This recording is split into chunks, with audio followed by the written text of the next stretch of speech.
Hello and welcome back to our lecture for Chapter 4 on gathering evidence, interviews, and observations. In this lecture, we are going to cover learning objective number 2, which is to describe the role of body language in communication. The 6 primary components of the communication process include communicators, message, channel, decoding, noise, and environment. Let's start with communicators. Communication is a coincidenting, dynamic, and fluid process in which both the sender and the receiver are serving as communicators. The message is the information or the understanding that is to be shared. The channel is the means of community. For example, are we doing our interview face-to-face, over the telephone, over email, or over Zoom? Decoding is the ability to decode the message is necessary for understanding to occur. So thus, the communication requires that the codes or the languages of the communicators have the same commonality. Now let's move on to noise and environment. Noise is comprised of secondary signals that obscure or confuse the message. Noise, which might appear at any point in the communication process, can be either an internal or external factor. Internal noise is attributable to the communicators themselves, whereas external noise is attributable to the physical setting in which the interview takes place. Examples of internal noise might be fatigue, poor listening, attitude, lack of interest, fear, mistrust, lack of a common experience, and emotions.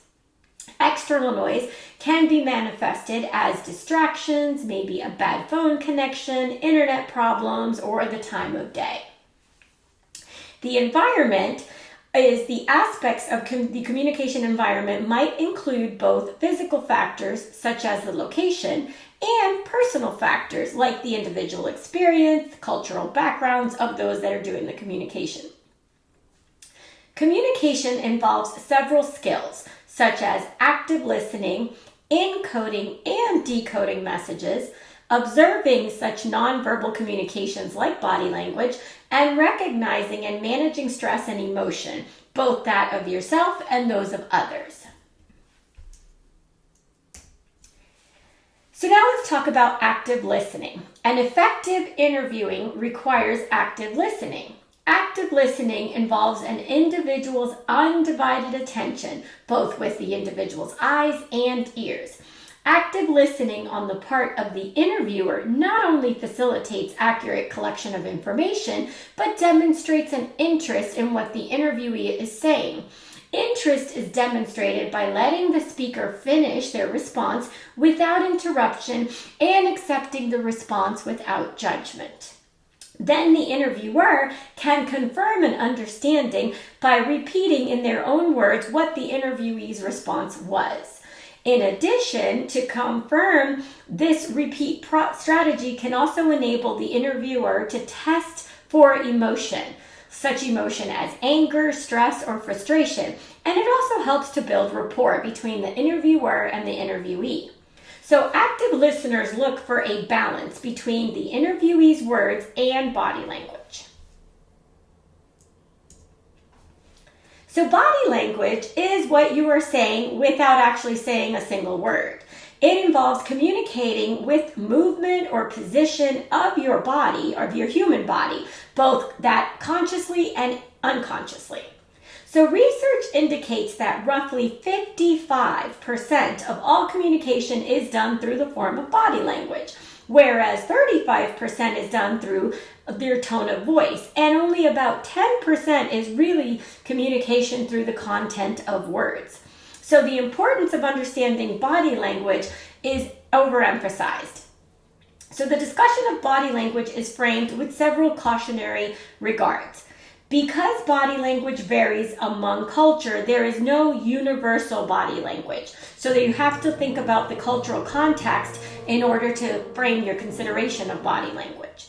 Evaluating body language requires some baseline for comparison. So abnormal behavior cannot be identified until you know what normal behavior is.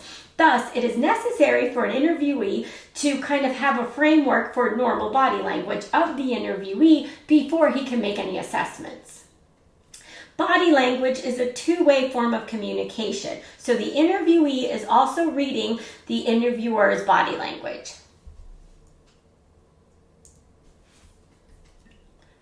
Now let's analyze the examples of body language for above. And so please take a moment to look at each body region, the position, and what those positions indicate to the forensic accountant.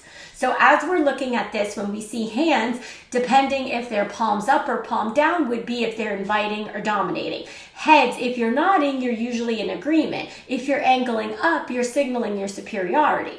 If you're looking at the face, if it's flushed, you could have anxiety or deception in your face. If we look at the eyes, if you're looking down, that might be submissive. If you're avoiding eye contact, that might be deception. If you're rolling your eyes, you might be frustrated or not believe. Your arms, if they're crossed, you can have fear or defensiveness, but if they're on your hips, you might have a sign of aggression. Your posture, are you angling towards somebody in interest, or are you angling away from somebody to show your lack of interest? And then your legs and your feet. Are you crossing your legs while sitting? That usually means you're comfortable. Or are you crossing your legs while standing, which can signal nervousness? Now let's move to the effects of stress on the communication process. Stress is generally defined as emotional and or physical strain suffered by a person in response to pressure from the outside world, such as the process of an interview.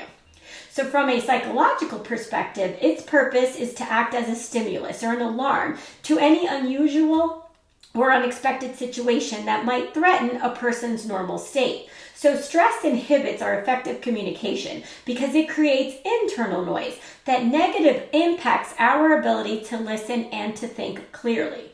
So to mitigate this negative impact, interviewers must be sensitive to the interviewee's signal of stress. So reactions or adaptations to stress might include a number of physical and emotional symptoms. So for example, if you have physical symptoms like an increase in blood flow and adrenaline, or skin irritation such as a blotchy face or a neck, or if you have difficulty breathing, and if you're nervous gestures like self-touching, those can all be reactions to stress. You might also have common emotional symptoms of stress and anger and frustration, and that is usually displayed through aggression or some type of defensive behavior. Although one cannot manage an interviewee's stress level, you as the interviewer can adapt your questioning process to hopefully diffuse that tension at that specific point in time in the interview. So rapport is a connection between that of the interviewer and the interviewee, and that serves as a foundation for building trust and confidence. Rapport has the opposite effect of stress on the communication process. Stress is a negative factor, rapport is a positive factor. Rapport allows the interview to evolve without hostility or fostering the perception of, is this really safe to talk? So research suggests that rapport increases the quality of the witness remembrance by decreasing the amount of misinformation, especially as they are responding to open-ended questions. So a starting point is you want to select an interview setting that provides a comfortable atmosphere, both physically and psychologically. And then during the course of the interview, the interviewers should kind of calibrate their technique to build this rapport. And you can accomplish this rapport by adjusting your breathing, adjusting your rate of speech and your tone to match that of the interviewee. So now you want to understand personal space. So rapport building requires an understanding and a respect for that interviewee's personal space. Violation can destroy that rapport, and that can cause stress. So an interviewer should be positioned about 2 feet away from their interviewee. And then we have several zones, like the intimate zone, the personal zone, the social zone, and the public zone. So the intimate zone is only reserved for your intimate relationships because that is very close, 6 to 18 inches. Your personal zone are for your friends and your coworkers. Your social zones are individuals that pay little or no attention to people in this zone. So that could be when you're going out for a drink or you're trying to socialize with your friends. The public zone is 10 feet and beyond, and this is where also individuals pay little or no attention to anything or anyone in that zone. So please be conscious of personal zone spaces as you are conducting your interviews. Thank you for watching this lecture. I hope you enjoy it.